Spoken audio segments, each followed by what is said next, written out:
programa anterior de viajeros comenzamos nuestro viaje en Coronda y llegamos hasta Punta Loyola. De ahí volvimos a Río Gallegos, a uno de los campings que tienen a orillas del Río Gallegos, y bueno, pudimos descansar para la aventura del día siguiente.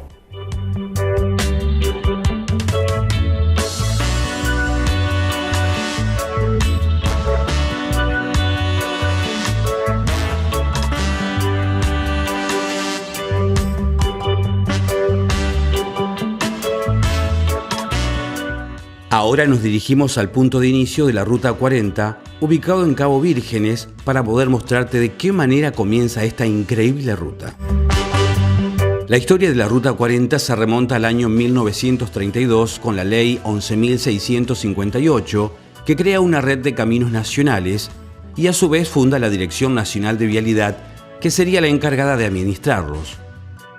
Y crea a su vez un nuevo sistema de numeración para estos caminos, asignando con los números del 1 al 50 las rutas que unen algunas de las capitales provinciales. Se decidió que los números de rutas 32 y 40 serían para aquellas que corrieran en dirección norte-sur y que puntualmente la 40 sería aquella que estuviera más al oeste, en la base de la cordillera de los Andes, y así uniendo varios caminos provinciales y haciendo uno continuo es como nace nuestra ruta favorita. La Ruta 40 pasó muchos años sin pavimentarse hasta el año 2004, cuando comenzó a considerarse un producto turístico muy fuerte para los argentinos y para turistas de todas partes del mundo. Y ya en el año 2006 se habían pavimentado o cambiado parte del recorrido por otros ya pavimentados, para así lograr un 48% de todos los tramos de la ruta.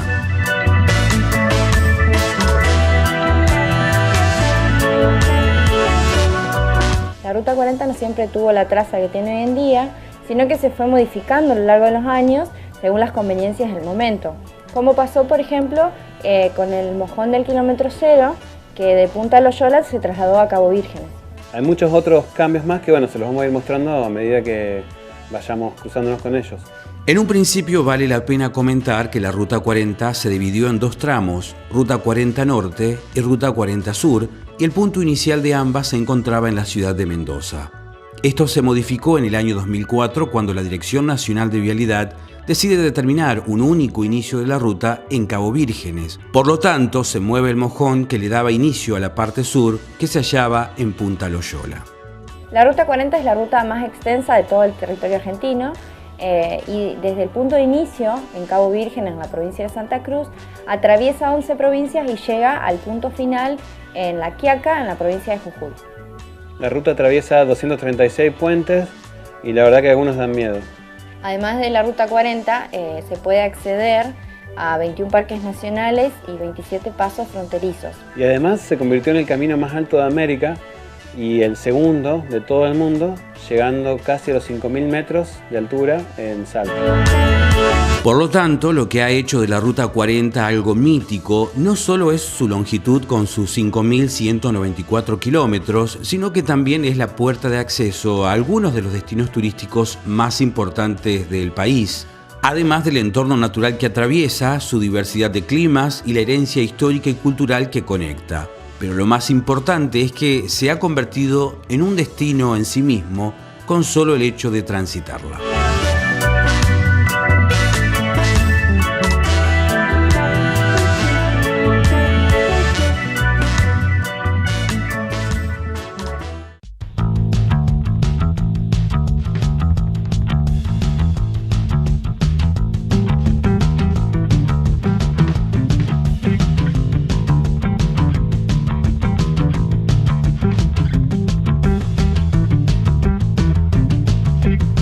El camino hasta Cabo Vírgenes tiene unos 130 kilómetros, es de ripio y por eso hay que tener mucho cuidado por las piedras sueltas y los animales sueltos también. El kilómetro cero de Cabo Vírgenes es el punto más bajo que tiene toda la Ruta 40, con alrededor de 39 metros sobre el nivel del mar, y es el único punto en el que la ruta se acerca al mar. Estamos llegando a Cabo Vírgenes, al punto cero de la Ruta 40, así que a partir de ahí empezamos a subir, y bueno, ahora nos faltarán 4 kilómetros para llegar al Como dijimos anteriormente, la traza antigua de la Ruta 40 modifica su punto inicial desde Punta Loyola a Cabo Vírgenes. Esto sucede en el año 2004 con el fin de buscar un criterio integrador. El famoso faro de Cabo Vírgenes que se encuentra allí está administrado por la Armada Argentina y está en funcionamiento desde el año 1904. El nombre de Cabo fue impuesto por Fernando de Magallanes, que llegó al Cabo el 21 de octubre de 1520, el día que se conmemoraba a Santa Úrsula y las 11.000 vírgenes. En esta expedición, Magallanes terminó descubriendo el estrecho que luego llevaría su nombre.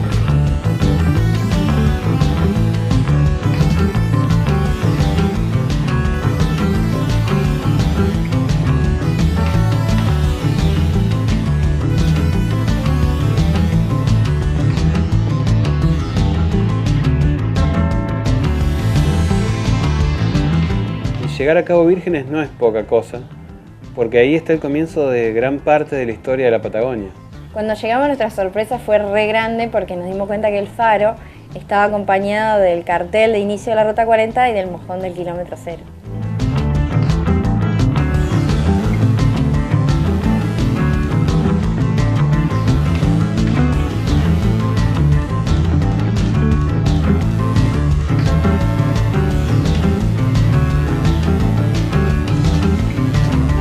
Está muy bueno porque cuando llegamos ahí nos dimos cuenta que esa imagen que teníamos en la cabeza deja de ser una foto para volverse realidad.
Nueve kilómetros al sur de Cabo Vírgenes se encuentra Punta Dúngenes, considerada la frontera oriental del Estrecho de Magallanes, perteneciente a Chile y la costa del Océano Atlántico. O sea, se considera el límite entre dos océanos, Atlántico y Pacífico.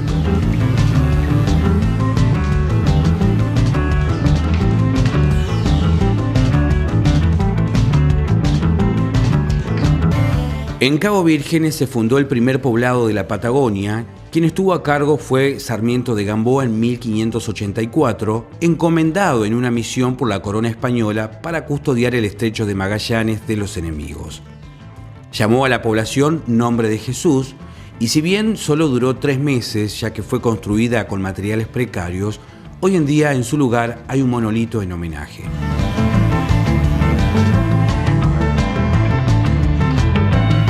En esa zona se realizaron investigaciones y excavaciones que permitieron identificar dónde se hallaba la iglesia y el cementerio, en el que encontraron 5 esqueletos humanos y materiales que permitieron brindar información sobre el poblado.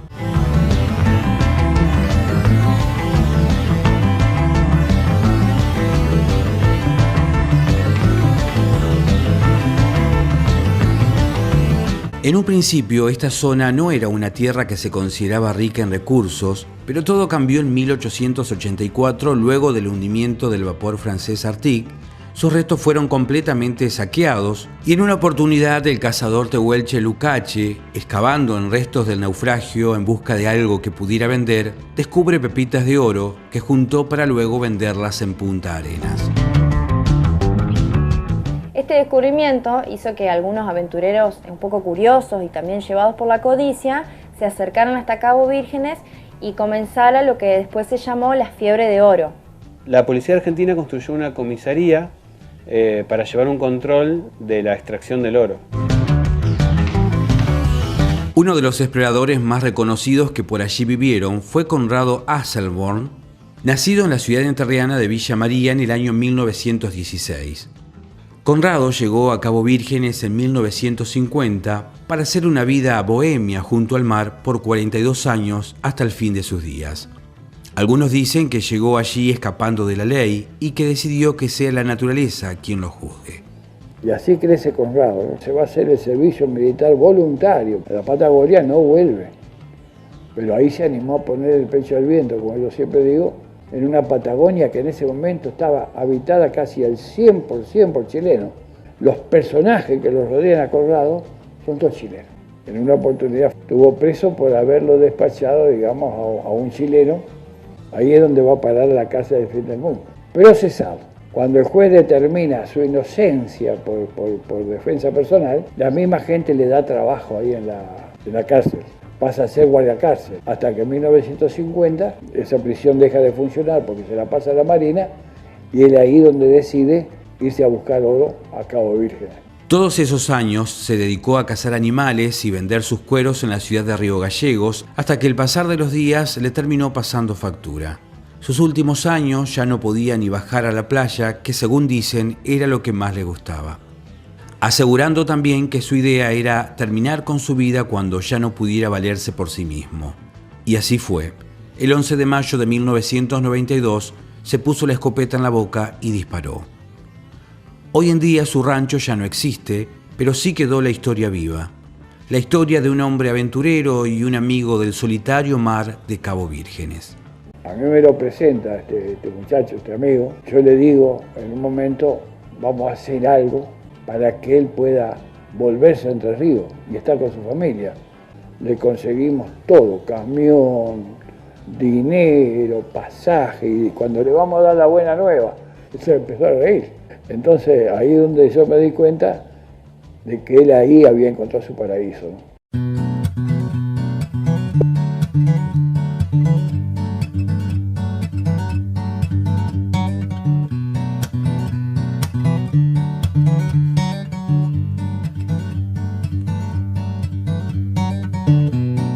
Él está en Ushuaia, se cierra el penal y decide irse a buscar oro porque en Ushuaia estaba el asunto del oro. Y como el oro venía mezclado con la arena, era mucho trabajo sacarlo. Pero él, sabiendo todo eso, un anterior buscador de oro le enseña cómo era el asunto del oro. Y todo tenía que pasar después de ese fenómeno que se llama mar de fondo, donde en día determinado, no sé por qué, el mar se revuelve. Y después del mar de fondo es cuando hay que ir a buscar el oro. Una o dos veces por año iban representantes de Casa Escasani, que era una joyería muy importante en Buenos Aires, a comprar el oro. Y él se lo vendía de acuerdo a la última cotización que le daban siempre por radio la noche anterior. Esa era su economía más importante. Además, ponía oro y lo intercambiaba por productos en Río Gallegos. Y después tenía otra entrada, cuando se llegaba a las costas, el cardumen de róbalo. Róbalo es un pez muy apreciado, que a veces llegaba en cardumen. Pero una noche ocurrió este viento de 180, 200 kilómetros, le hace volar una chapa. Ya entrado en años, se sube por la escalera queriendo acomodar la chapa y se cae. En la caída se le quiebran 4 costillas, razón por la cual, para no soportar el dolor, se pegó un tiro. Es lo que determina la justicia en base a lo que encontró ahí. ¿Y cómo se dan cuenta? Porque ahí en invierno y en verano hay que calefaccionarse, siempre hay humito. Y uno de los marineros le llamó la atención que ese día no salía humo. Todo el mundo lo apreciaba y cuando fallece, y una calle tiene el nombre de Conrado Azzollay. Tiene una calle el Río Gallego, que siempre en los lugares, ¿viste? Hay un personaje que se destaca por una cosa o la otra. Bueno, para mí reúne todas esas cualidades. Y así es como vivimos la experiencia Cabo Vírgenes, el final del camino para algunos, el principio de todo para otros. La tierra del primer poblado patagónico y de aquellos codiciosos de la aventura como Magallanes o Conrado Asselborn, que han dejado su legado allí para colmarnos de aquel espíritu bohemio e inquieto que se necesita para emprender la travesía por la mítica Ruta 40.